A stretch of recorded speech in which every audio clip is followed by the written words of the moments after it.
pessoal, eu sou o professor Clóvis Brito, sou pesquisador e consultor de conteúdo do projeto Filhos da Terra. Essa é a primeira videoaula que inaugura uma série de encontros formativos que propõem um diálogo entre educação, memória, território e cultura popular.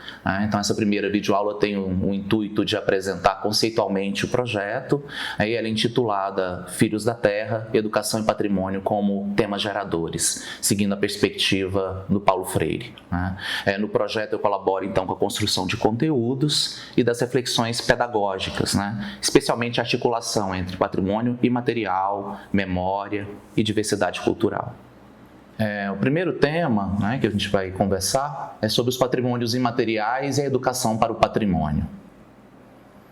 Acho que inicialmente é importante entender, na nuvem de palavras que eu apresentei aqui, os conceitos de patrimônio, as principais alterações do campo do patrimônio apresentados pela Constituição Federal de 88, principalmente no artigo 216, intitulado Da Cultura. Nele existe um conceito de patrimônio cultural no Brasil, do Constituinte, que diz que constitui patrimônio cultural brasileiro os bens de natureza material e imaterial, tomados individualmente em conjunto, portadores da ação, da memória e da identidade dos diferentes grupos formadores da cultura brasileira.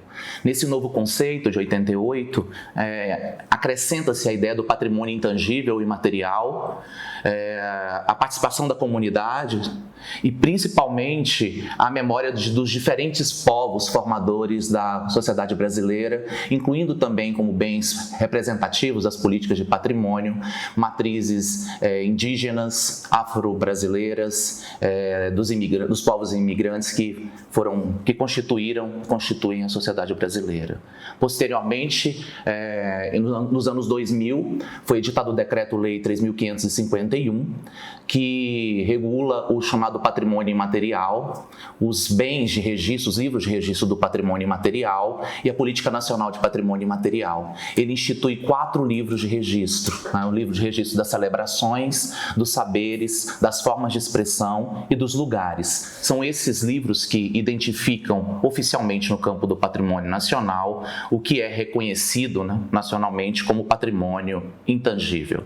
Bom, esses saberes e fazeres traduzem, para além dos objetos, conjuntos, bens móveis ou integrados, o ser humano, as pessoas, as práticas das pessoas como patrimônio, o que no caso brasileiro, na legislação, a gente designa como referências culturais. As referências culturais, então, são os saberes e fazeres coletivos relacionados à ancestralidade, à memória, à ação, à cultura desses grupos. E nesse caso, no caso do projeto Filhos da Terra, nós temos os mestres e mestras da cultura popular, que são considerados alguns desses principais agentes, detentores desses saberes e fazeres, dessas formas de expressão e dessas celebrações. Então, quando as escolas reconhecem também nas suas práticas pedagógicas esses conhecimentos desses grupos, dos mestres e das mestras, eles reconhecem também outros territórios, outras possibilidades de enunciação e de expressão, outras experiências em formação. E acho que uma das questões mais ricas é que os próprios alunos, alunas, todo o conjunto de pessoas que integram o ambiente escolar, o coletivo escolar, elas também podem se ver nessas expressões e se reconhecer como um patrimônio. E aí o projeto tem como uma base a ideia de patrimônio e educação como temas geradores. Esse conceito de tema gerador vem da pedagogia do Paulo Freire, nessa perspectiva freiriana, que reconhece o projeto, então, como um potencial muito grande educativo. Apresenta, então, essa potencialidade ao evidenciar de modo transversal os campos da educação e do patrimônio, em um atravessamento crítico, lúdico e afetivo, focado nas heranças culturais e nas ações de transformação social.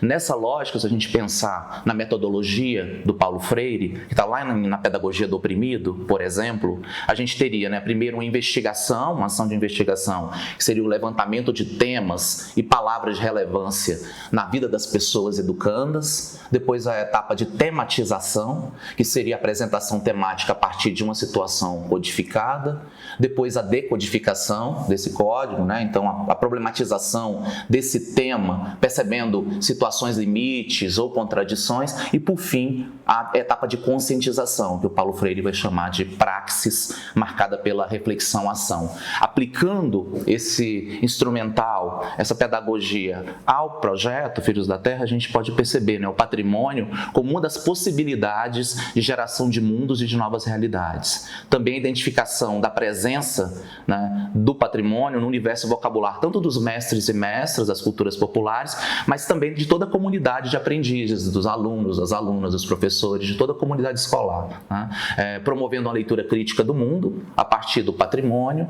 e aquilo que o Paulo Freire vai chamar, né, de denúncia seguida de anúncio, que seria um compromisso com a transformação. E o projeto Filhos da Terra, então, dialoga a partir de rotas culturais, né? Ele é um projeto num tripé de pesquisa, documentação e divulgação das culturas populares, que assume a importância das ações educativas como essa potência poética e política. Tem um tripé, né, de preservação, pesquisa e comunicação que orienta o projeto por meio de diferentes recursos fotográficos, audiovisuais, editoriais, da gamificação. Ele vai evidenciar esse trinômio, educação, memória e patrimônio imaterial, na difusão sobre a importância da preservação do patrimônio imaterial brasileiro. Então, ele tem um conjunto de ações, né, o projeto, desde publicações de livros, exposições, ações de gamificação, relação direta com os grupos de culturas populares, né, fotografia, cadernos educativos, né, um conjunto de ações, né, e que aproximadamente já gerou 19.500 quilômetros percorridos ao longo do país, mais de 100 festas mapeadas e mais de 20.000 registros audiovisuais. Ele segue também a perspectiva do Darcy Ribeiro, naquele livro Povo Brasileiro, a partir das chamadas rotas, né, da formação, que dão formação e sentido ao Brasil. O Darcy, ele vai apresentar enquanto rotas socioculturais o Brasil crioulo, caboclo, sertanejo, caipira, sulino. Há uma adaptação dessas rotas para o projeto, né? Por exemplo, no caso dos cadernos, né, do patrimônio imaterial, foram eleitas 4 rotas, né? As rotas dos povos da mata, rotas da costa atlântica, rota dos sertões e a rota da mineração, né? O acervo, então, do projeto Filhos da Terra, ele é composto por diferentes tipologias: fotografias, vídeos, documentários, jogos digitais, os cadernos pedagógicos, e isso não configura um material fechado, uma proposta fechada, né? Na própria pedagogia freiriana, ele é um convite à experimentação. A metodologia, por exemplo, dos cadernos de conhecimento organiza esses conteúdos em algumas trilhas educativas, né, oferecendo vários caminhos possíveis para um trabalho em sala de aula. Nessa perspectiva, as atividades propostas pelo projeto Filhos da Terra, elas são estímulos para processos de aprendizagem, né? São um convite para experimentação, adaptação, criação e construção de novos caminhos. São trilhas que apresentam outras trilhas, ou têm a potencialidade de apresentar outros caminhos formativos, né? E nas próximas videoaulas, a professora Vislene Reis apresentará de uma forma prática como essas trilhas educativas do projeto elas podem ser desenvolvidas dentro e fora das salas de aula, a partir do acervo, da realidade de cada escola, da trajetória de cada aluno ou aluna. E a partir dessas reflexões, eu espero que nós possamos seguir juntos nos próximos encontros.